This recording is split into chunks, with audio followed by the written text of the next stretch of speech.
سيد المرسلين وعلى آله وأصحابه أجمعين. أعوذ بالله من الشيطان الرجيم. بسم الله الرحمن الرحيم.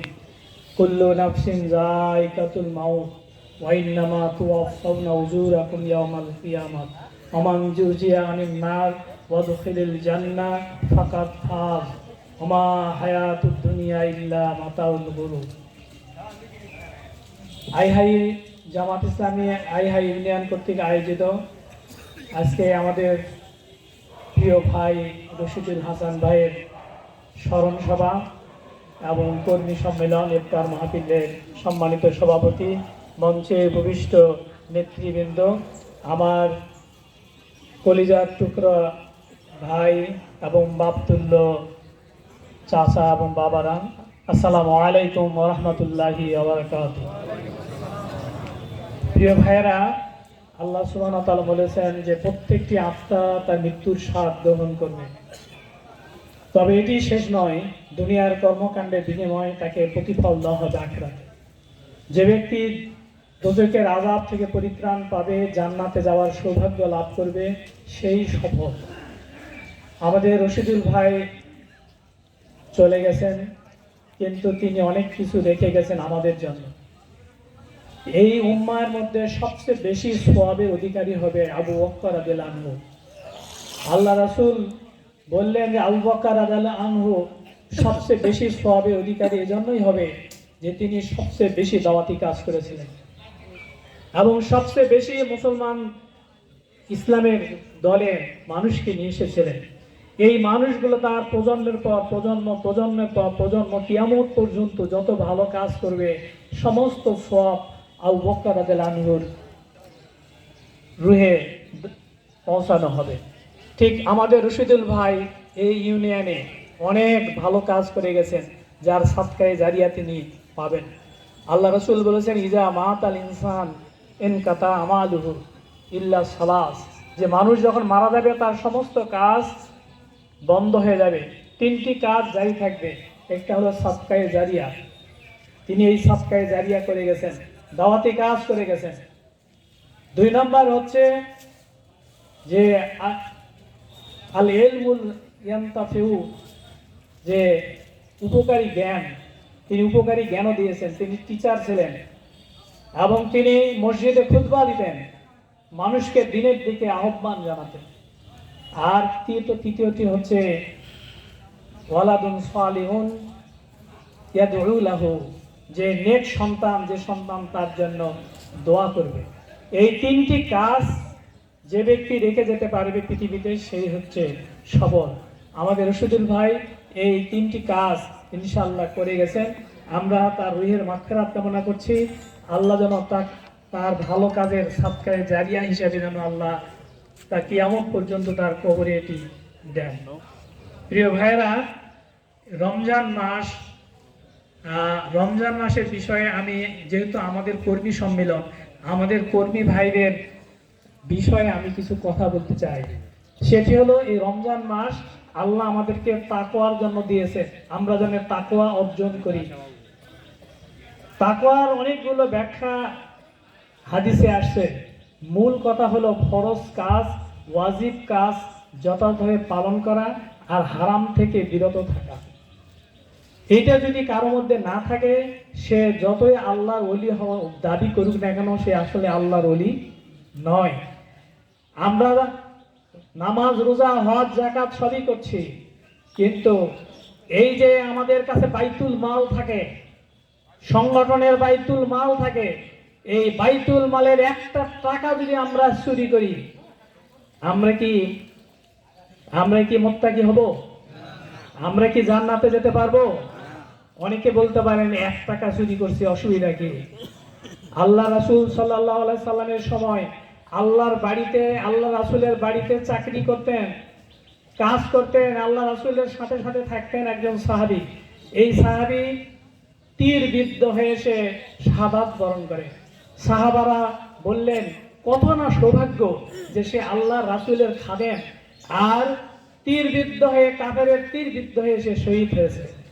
এই আলোচনা যখন করছিলেন, আল্লাহ রাসূল বললেন, তোমরা যাকে নিয়ে আলোচনা করছো জান্নাতে, আমি তো দেখতে পাচ্ছি তার কবরে তার তার কবরে আযাব হচ্ছে।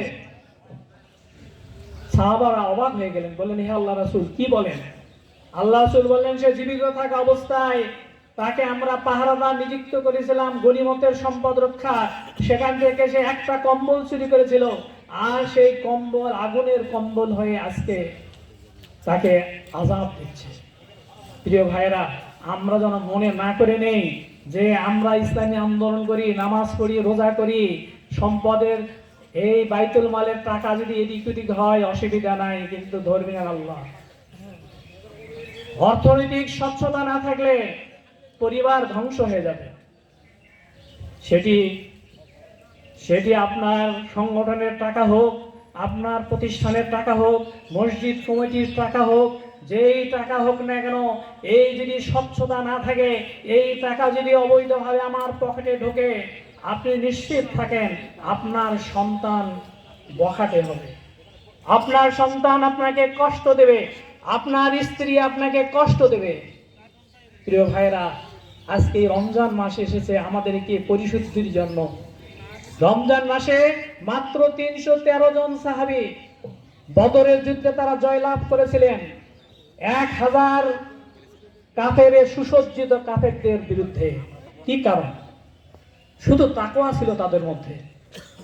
শুধুমাত্র তাকওয়া থাকার ফলে তারা এই যুদ্ধে জয়লাভ করেছে। প্রিয় ভাইরা, সুতরাং এই তাকওয়া অর্জন আমাদেরকে করতে হবে এই রমজান মাসে। যদি আমরা এই তাকওয়া অর্জন করি, হালাল হারামকে বাছ বিচার করে জীবন যাপন করতে পারি, আল্লাহ বলেছেন ওয়াইয়াত্তাকিল্লাহ ইয়াজআল লাহু মাখরাজা ওয়া ইয়ারযুকহু মিন হাইসু লা ইয়াহতাসিব। আল্লাহ বলেছেন, কেউ যদি হালাল হারামকে বাছ বিচার করে জীবন যাপন করে, আমি আল্লাহ তার দুনিয়ার সমস্ত সংকট দূর করে দেব এবং তাকে এমন উৎস থেকে রিজিক দিব যা সে কল্পনাও করতে পারবে না। প্রিয় ভাইয়েরা, এখানেই শেষ নয়। আল্লাহ সুবহানাহু ওয়া তাআলা বলেছেন ওয়ামাইয়াত্তাকিল্লাহ ইয়াজআল লাহু মিন আমরিহি ইউসরা। আল্লাহ বলেছেন, যে ব্যক্তি হালাল হারাম বাছ বিচার করে জীবন যাপন করবে, আল্লাহ তার দুনিয়ার ইসলামের পথে চলা তার জন্য সহজ করে দেবেন। আর যে ব্যক্তি ওয়া আম্মা মান বাখিলা ওয়াস্তাগনা ওয়া কাযযাবা বিল হুসনা ফাসানুয়াসসিরহু লিল উসরা।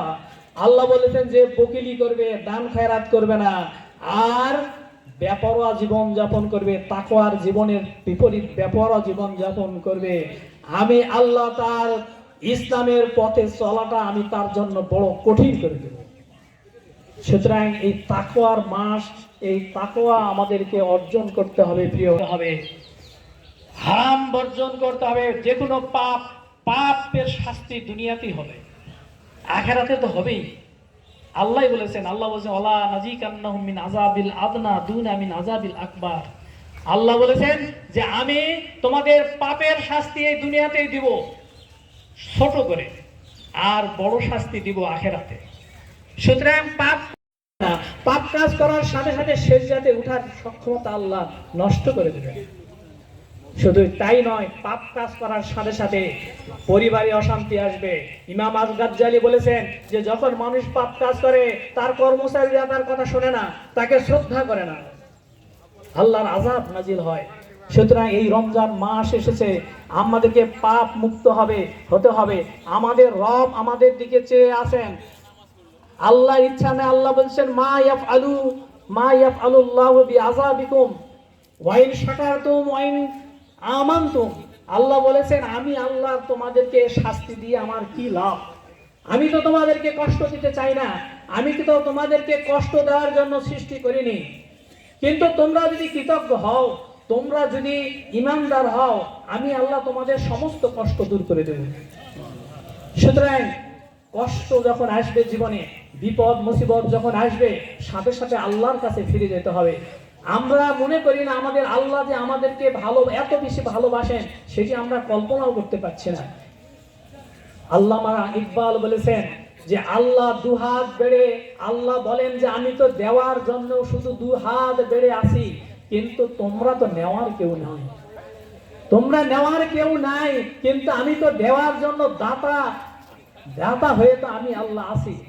প্রিয় ভাইরা, আমাদেরকে ছুটে যেতে হবে। এই রমজান মাস আমাদের রবের দিকে আমাদেরকে ছুটে যেতে হবে। রবের সান্নিধ্যে ফিরে যেতে হবে। আমাদের রব যে আমাদেরকে এত ভালোবাসে আমরা সেটা কল্পনা করতে পারিনি। আজকে পাহাড়পুকুর জুমায় আমি বলেছিলাম যে আল্লাহ কত খুশি হন যখন মানুষ পাপ কাজ করার পরে তার দিকে ফিরে আসে। আল্লাহ রাসূল বলেছেন যে একটা মানুষ একটা উট আর তার খাদ্য সামগ্রী নিয়ে ওই লোকটা এত আত্মহারা, খুশিতে আত্মহারা হয়ে সে বলবে আল্লাহ আমার গোলাম আর আমি আল্লাহ রব। সুবহানাল্লাহ। আমাদের রব আমাদেরকে বারবার চাচ্ছেন আমরা তার দিকে ফিরে আসি। ফিরে আসার মধ্যেই আমাদের সুখ শান্তি। আল্লাহ বলছেন ওমান আরাজা আন যিকরি ফাইন্নাহু লাহু মাঈশাতান দানকা ওয়া নাহশুরুহু ইয়াওমাল কিয়ামাতি আমা। আল্লাহ বলেছেন যে আমাকে এ থেকে ভুলে যদি যাও বান্দা, তুমি তোমার কর্মব্যস্ততায় আমাকে যদি ভুলে যাও তাহলে আমি তোমার দুনিয়ার সমস্ত সুখ শান্তি কেড়ে নেব। আর এখানেই শেষ নয়, আমি কিয়ামতের দিন তোমাকে অন্ধ করে তুলব। প্রিয় ভাইরা, আজকে আমরা সুখের জন্য আমরা ছুটাছুটি করছি, আমরা আম বাগান করছি সুখের জন্য।